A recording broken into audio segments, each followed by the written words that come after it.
All right. Well, welcome today. It's such a gorgeous Monday. I'm so happy that we're seeing some sunshine out here, and I think it's creating a lot of happiness, which is why I really wanted to kind of reach out and have this interview with you so we can really kind of talk about what we're doing as a community and paying it forward and really kind of coming together and sharing some sunshine just through the things in our practices that we do.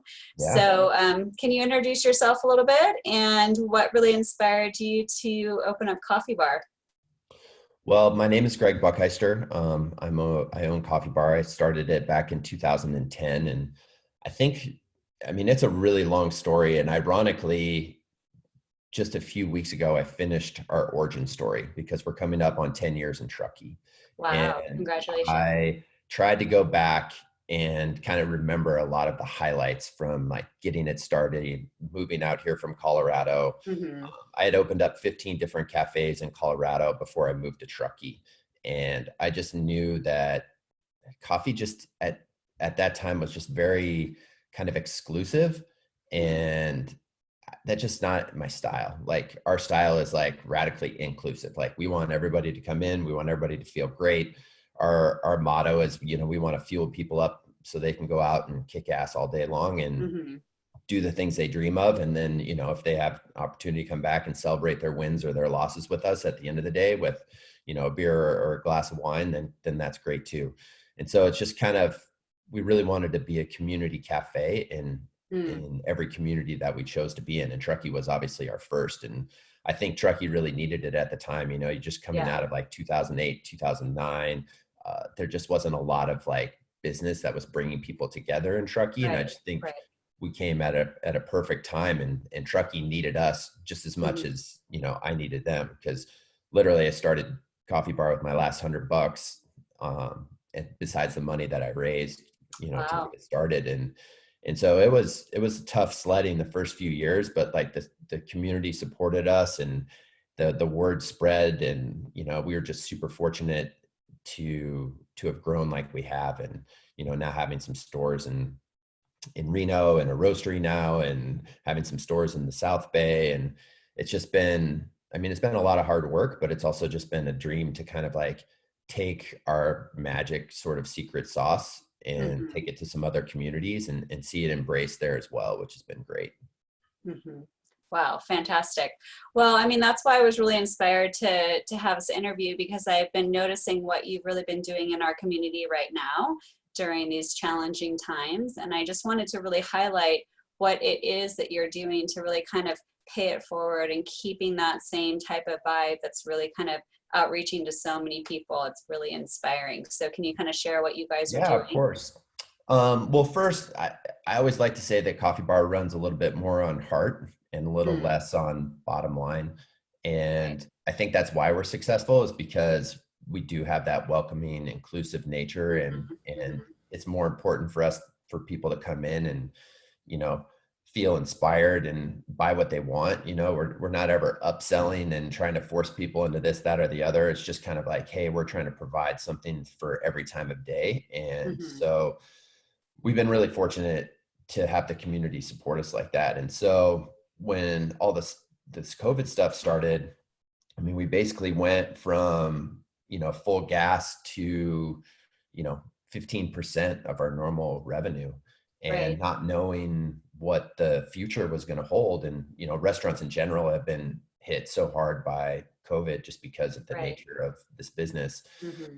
And so we just asked ourselves, like, well, with these continual restrictions, and it getting more and more strict as far as like the shelter in place and just, social distancing and everything, we just kind of I just asked everyone to be as entrepreneurial minded as possible. And I'm like, how can we continue to support our community and still try and keep as many people employed as possible? And Hmm. that was the toughest part, because I mean, we have 170 people, between all the cafes, Right. and to just all of a sudden not even be doing 20% of your normal revenue means that you just can't keep everyone. And so Hmm. at first we asked people who even wanted to work, because some people don't want to work because they have Right.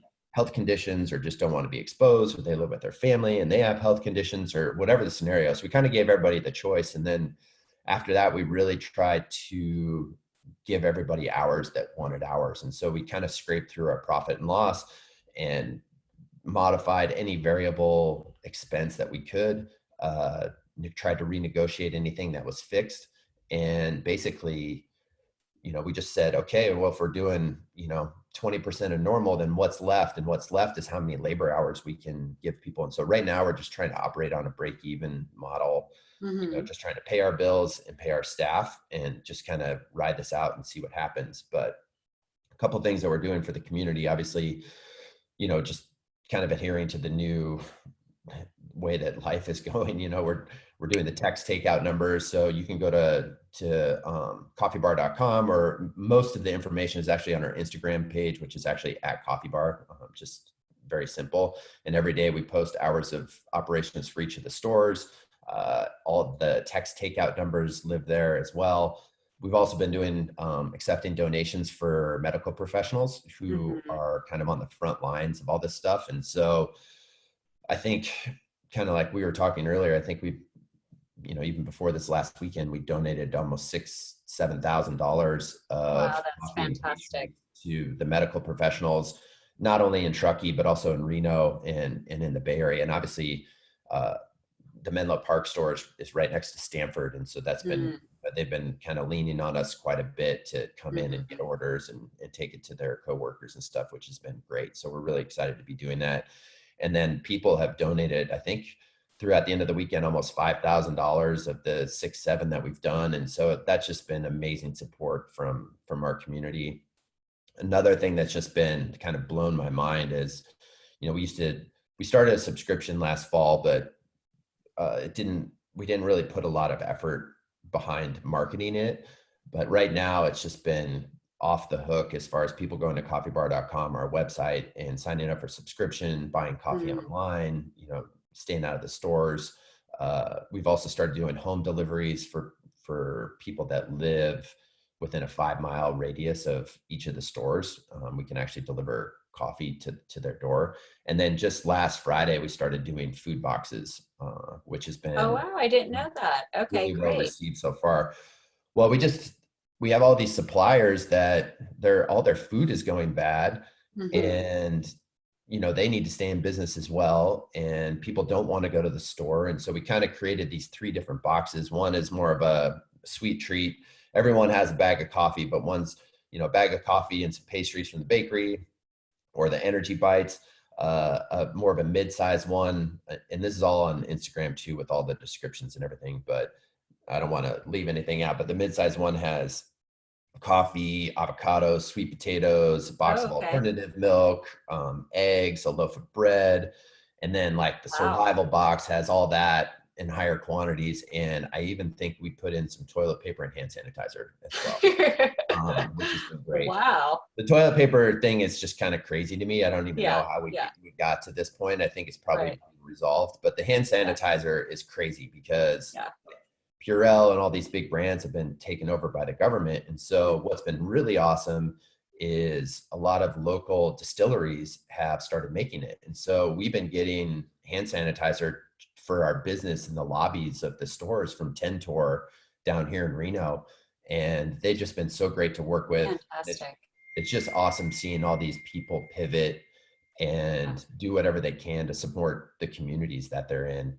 And had we not gotten hand sanitizer from Tentor, like we got it and we drove it down to the bay, like 5 gallons of it, because we Wow. were going to have to close those stores because our distributors couldn't get us hand sanitizer. And Mm-hmm. so, like I said, it's just been like the team has just been so awesome. Everybody's been so open-minded. Their goal is obviously for them to stay healthy, for our customers to stay healthy, Mm-hmm. but to continue trying to provide a service, in a time like this so that our business can succeed. Because it Right, is not given that everyone's going to make it through this. Like right. we applied for all of our loans through the PPP and CARES Act, through the SBA disaster, the whole thing. And so far, Plumas is the only one that I've actually even talked to someone about progressing through and trying to get the PPP loan done, Right. which will be a Yeah. huge help for us, not only retaining our staff, but also being able to pay our landlord's rent and everything. And so that's kind of a crucial piece to our puzzle. And so far, Plumas, which is our bank for like all of our depositories in both Reno and Truckee, you know, they've been great to work with, and they've always been Right. community first, and they don't have quite the same mentality as a lot of the larger banks do. And so I Mhm. really enjoy working with Shelly Wright and her team over there, and Rodney Borges from the SBA department. Those guys are just awesome. So Right. So once again, keeping everything really collaborative, close together, thinking outside of the box, doing everything, possible to really kind of make this as good as possible during these times and just being innovative. So I had no idea that you guys were delivering boxes, which is awesome. I mean, that is fantastic. And I know a lot of people are going to want that because we're kind of get to that point where we're just missing the proximity, at least for myself. Like I yeah, miss the feeling of walking into a coffee bar and seeing all my friends, yeah, and seeing it's a great networking place because you always see people that and you really feel comfortable there. And it's not just like you said, it's not just like the product, but it's a feel that you've really created. And so to be able to give some of that love to other people, and I know people on the front line are so appreciative right now. I mean, that was what was really inspiring me, seeing people post like their big, cup of coffee with their masks as they're really yeah. taking care of everybody in our community. And that is what really makes a difference and really shows how much we're all kind of coming together, doing whatever we can, even when we're at our bare minimum, Yeah. to really pay it forward at that period of time just goes to show the integrity of who you are and what you're doing, and how you're really creating that synergy, and your That was mission interesting when I is was writing happening. our origin story. Kind of one of the memories I had from like the first few years is just that people would just come in to like see their community. They didn't Right. necessarily buy anything every time, you know. Right. And I was fine with that. Like I just wanted people in the lobby. I wanted it to feel like a really awesome spot. And Right.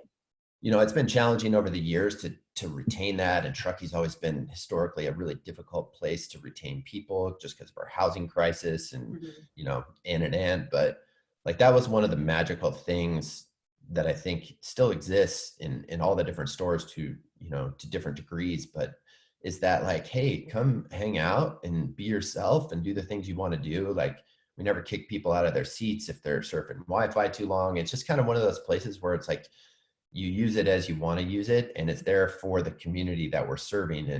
And I've hoped to always try and keep that mentality and still run a successful business, because now it's on me to run a profitable business so that I can continue supporting the community. And Correct. so, you know, both each hand has to feed one another for it to work, otherwise it just doesn't Right. work. Yeah.